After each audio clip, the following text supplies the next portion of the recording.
Welcome to the deep dive.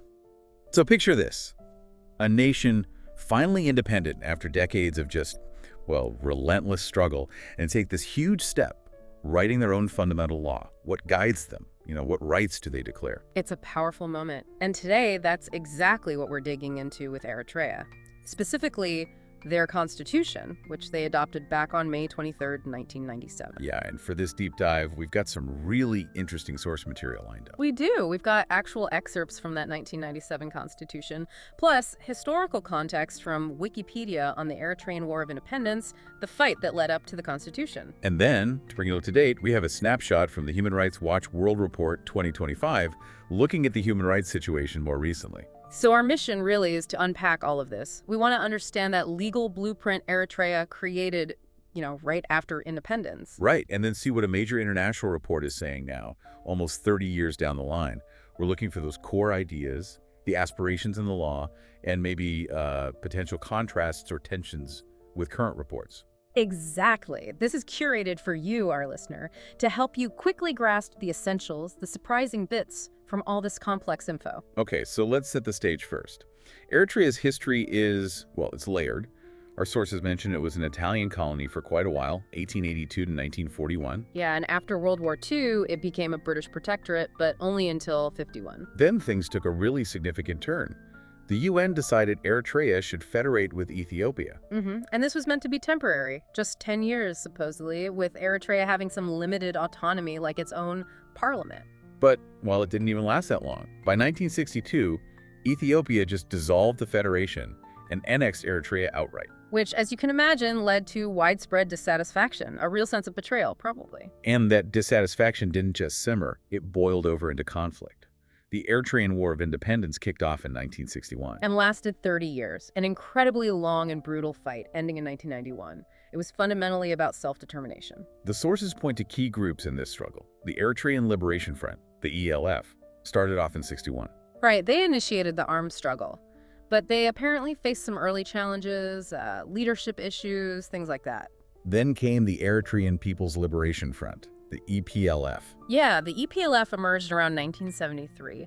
It formed from groups that splintered off from the ELF.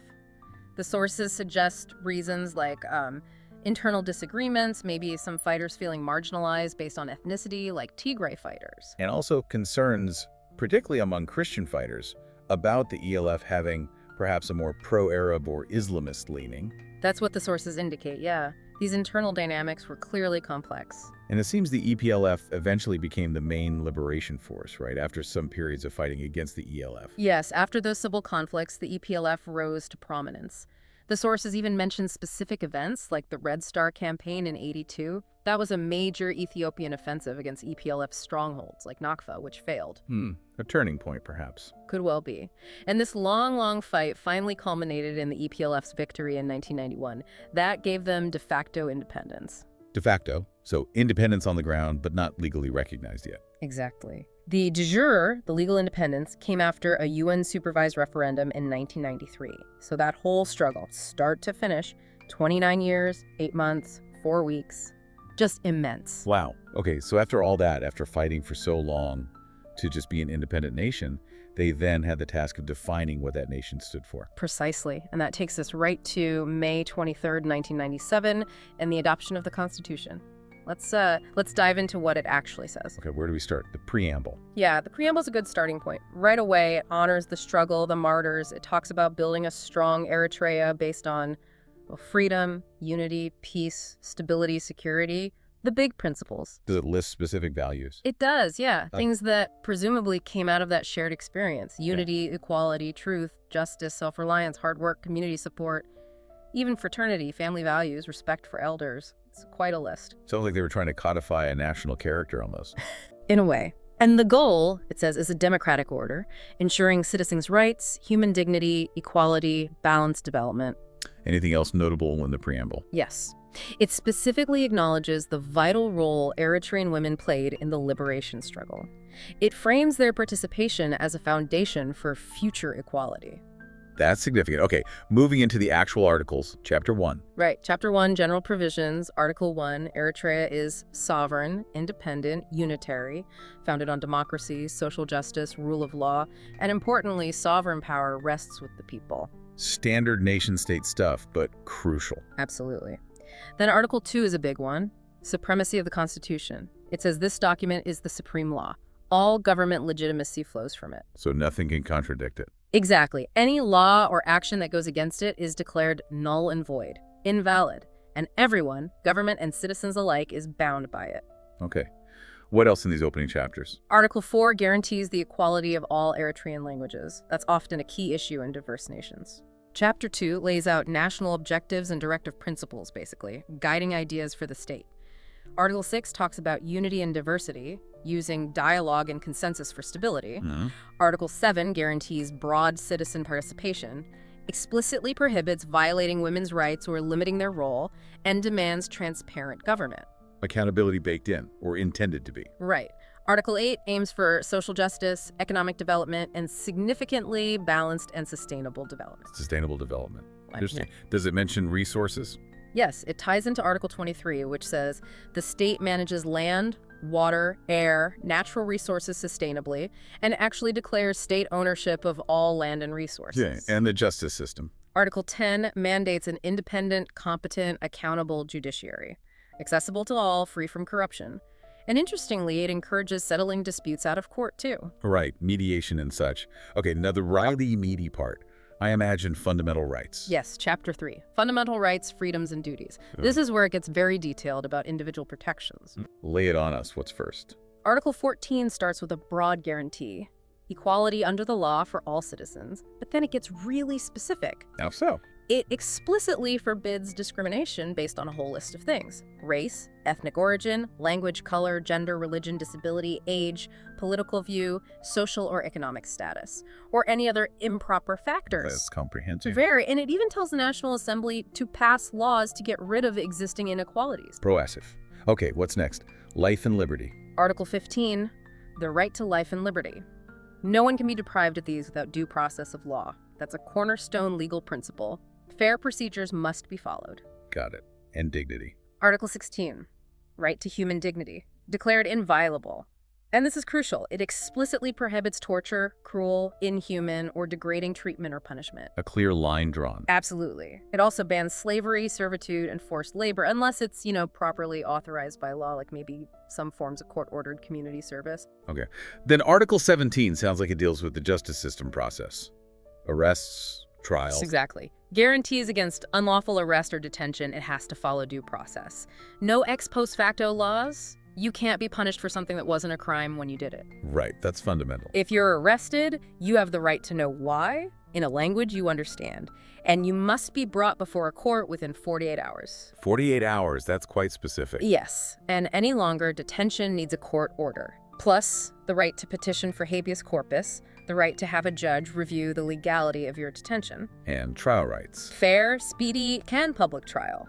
Though, like in many systems, public access can be limited for reasons like public morals or national security. Presumption of innocence. Guaranteed, until proven guilty according to law.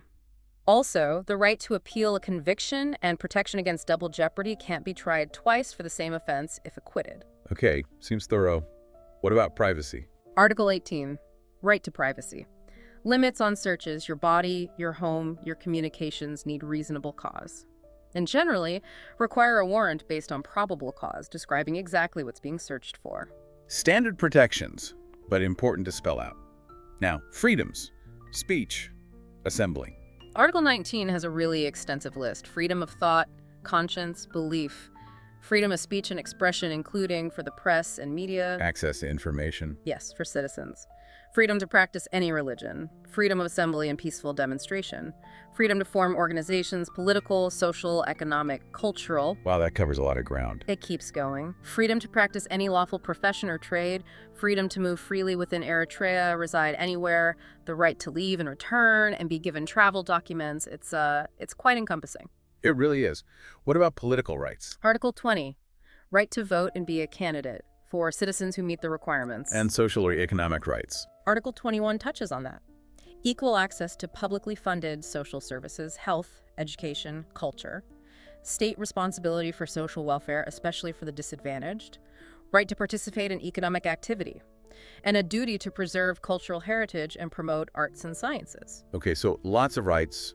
Are there duties too? Yes, Article 25 lists duties of citizens: allegiance, defending the country, national service, promoting unity, respecting the Constitution and others' rights, obeying the law. Pretty standard civic duties. Now, can these rights ever be limited? Most constitutions have limitation clauses. Yes, Article 26 addresses that. It says limitations are possible, but only for specific reasons, like national security, public safety, public order, health, morals, or protecting others' rights. But there are safeguards, right? Crucially, yes, any limitation must be consistent with democracy and justice. It can't negate the essential content of the right, and it has to be specifically laid out in law, specifying the extent and authority. And are any rights absolutely protected, even from these limitations? Yes. This is really important. Article 26 explicitly lists rights that cannot be limited under this article. This includes core equality principles, the right to life and liberty itself, the right to human dignity, no torture or slavery, ever. What else is non-limitable? Certain due process rights, like no ex post facto laws, habeas corpus, presumption of innocence, right to appeal, no double jeopardy. And freedom of thought, conscience, and belief. These are deemed fundamental. Okay, that's a strong statement. What about emergencies? States of emergency often see rights suspended. Article 27 covers that. It says even during a declared state of emergency, some core rights still cannot be suspended. Which ones? Again, key aspects of equality: the right to human dignity, meaning the absolute prohibition on torture and slavery remains, and freedom of thought, conscience, and belief. These are considered inviolable even in crisis. And if your rights are violated, despite all these protections, is there recourse? Article 28, enforcement. It guarantees that laws or actions violating these fundamental rights, unless specifically allowed by the Constitution itself, are null and void. So you can challenge them. Yes. Anyone who feels their rights have been violated can petition a competent court for redress. And importantly, they can seek monetary compensation for damages suffered. Access to justice is built in. Okay, and finally, the structure of government. Briefly. Chapters 4 to 6 set up a separation of powers. You have the National Assembly, the legislature, makes laws, approves budgets, treaties, declares war or emergency, elects the president, and can impeach them. Then the executive. Headed by the president, who is head of state, head of government, commander-in-chief, elected by the National Assembly, governs with a cabinet, executes laws and policies. And the judiciary. Independent, vested in a Supreme Court and lower courts, subject only to the law and their conscience, free from external control. The Supreme Court is the final court of appeal and has sole power to interpret the Constitution and rule on the constitutionality of laws or government actions. So overall, a system designed with checks and balances and extensive rights protections on paper. That's certainly how the 1997 document reads. Born from that struggle, aiming for a democratic state with robust guarantees for its citizens, clear limits on state power, and avenues for redress. Okay, that is a really powerful blueprint laid out back in 1997. Now let's pivot. Let's look at the Human Rights Watch World Report 2025. This gives us a snapshot of the situation almost 3 decades later. Right. So the first thing the report notes is that Eritrea is actually a member of the UN Human Rights Council, the UNHRC. Okay, so they have a seat at the table, internationally speaking. They do. However, and this is the core finding presented, the report states that despite this membership, Eritrea refused to cooperate with key international and regional human rights mechanisms during the reporting period. Refuse to cooperate. What does that mean in practice? Does the report give examples? Yes, it gives specific examples. It says Eritrea denied access to the UN Special Rapporteur for Eritrea. That's the independent expert appointed by the UNHRC specifically to monitor and report on the human rights situation in Eritrea. So they wouldn't let the UN's own expert in? According to this report, yes. It also says Eritrea ignored decisions made by the African Commission on Human and People's Rights. That's the main human rights body for the African Union. Ignored decisions from the regional body, too. Okay. Anything else? The report also mentions Eritrea ignored recommendations from UN treaty bodies. These are committees that monitor how countries are implementing the core human rights treaties they've signed up to. Which committees? It specifically names the Human Rights Committee and the Committee on the Rights of the Child. So, ignoring feedback on general human rights and specifically on children's rights. That's what the HRW report alleges. It concludes this point by noting that the UNHRC actually renewed the special rapporteur's mandate in July of that year, despite this reported lack of cooperation from Eritrea. Okay, so this is where it gets, well, complicated, doesn't it? Yeah. You got this 1997 Constitution born out of this intense struggle, and it's just packed with these incredibly detailed rights protections. Yeah, equality, dignity, due process, freedoms of speech, religion, assembly, limits on limiting rights, protection even in emergencies, access to courts. It lays out a really aspirational vision. A democratic state with strong individual safeguards on paper.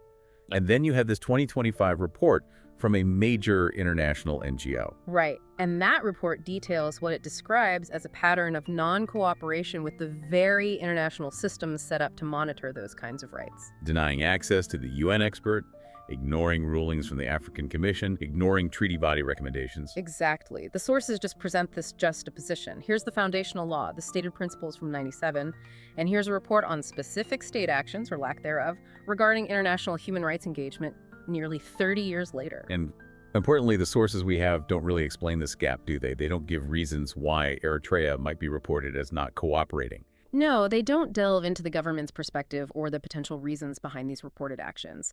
They simply present the constitutional text, and then the HRW report's findings on non-cooperation.